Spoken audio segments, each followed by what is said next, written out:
Donc, je viens ici pour discuter la maladie de Lyme, les co-infections et pourquoi les gens restent malades. Parce que je travaille avec les gens maintenant 27 ans aux États-Unis. J'ai vu à peu près 12 000 personnes avec les maladies chroniques. J'ai découvert quand même les façons de les soigner. Donc, c'est un plaisir pour moi de venir en France et discuter ça avec tout le monde. Mais en fait, il y a beaucoup de nouvelles qui sortent tout le temps avec la science. Donc, même la dernière année ou 2 ans aux États-Unis, il y a quand même les références scientifiques, les nouvelles recherches qu'ils ont fait. Alors, c'est bien pour tous les chercheurs de venir ensemble, les cliniciens, pour discuter exactement ce qu'ils ont trouvé pour la maladie de Lyme. Alors, c'est très important parce que c'est très peu connu en France à propos de cette maladie. Il y a beaucoup de personnes qui croient que les tests sont fiables, que le borrélie ne persiste pas.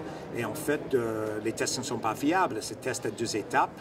Il y a beaucoup de médecins aux États-Unis qui ne l'utilisent pas parce que ce n'est pas fiable, ça rate à peu près la moitié des gens avec la maladie de Lyme. Et les autres, les souches de borrélie, pas simplement le Borrelia burgdorferi qui cause la maladie de Lyme, mais on trouve maintenant les autres souches de borrélie, par exemple le Borrelia miyamotoi qui cause les fièvres récurrentes. On trouve maintenant en France. Alors c'est nécessaire d'avoir des colloques comme ça pour discuter les nouvelles recherches qu'on trouve et pour discuter toutes les différentes méthodologies qu'on met en pratique pour aider les patients. Et toujours d'écouter, de discuter ça avec les autres médecins, c'est très important pour savoir exactement ce qu'ils voient en France, quelles sont leurs expériences. Donc on est tous en train de discuter et d'avoir les enseignements l'un à l'autre pour apprendre un petit peu plus, parce que toujours les gens en France peuvent être un peu différents que les gens en Allemagne, les gens en Norvège, les gens aux États-Unis. Donc c'est vraiment nécessaire que tous les chercheurs et les cliniciens viennent ensemble et c'est une très très bonne colloque. Je suis très contente avec la qualité de l'information et aussi je suis très reconnaissante à Judith qu'elle m'avait donné le temps de discuter 7 ou 8 heures en français en discutant tout ce que je connais sur la maladie de Lyme. Pas tout ce que je connais, mais quand même beaucoup. Il y a 2 jours, il y avait un colloque pour les médecins.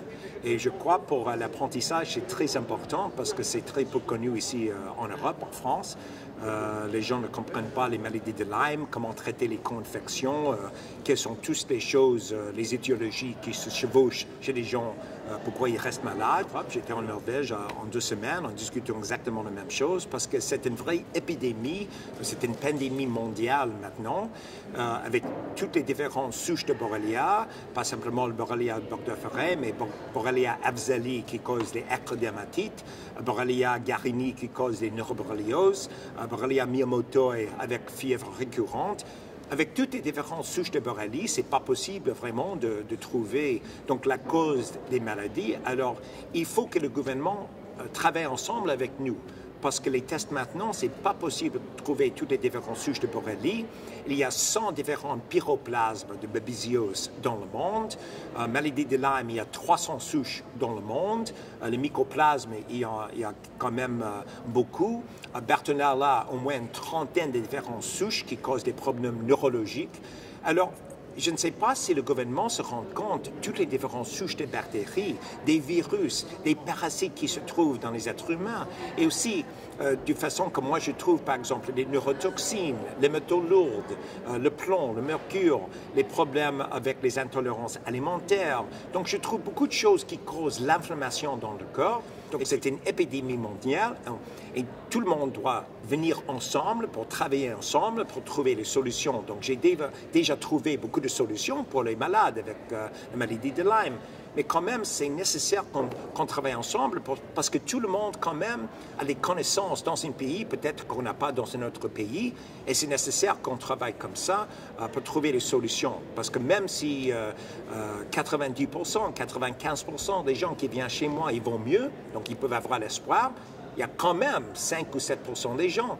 Je ne sais pas exactement comment en sortir. En fait, maintenant, aux États-Unis, je trouve les neurotoxines qui viennent des moisissures.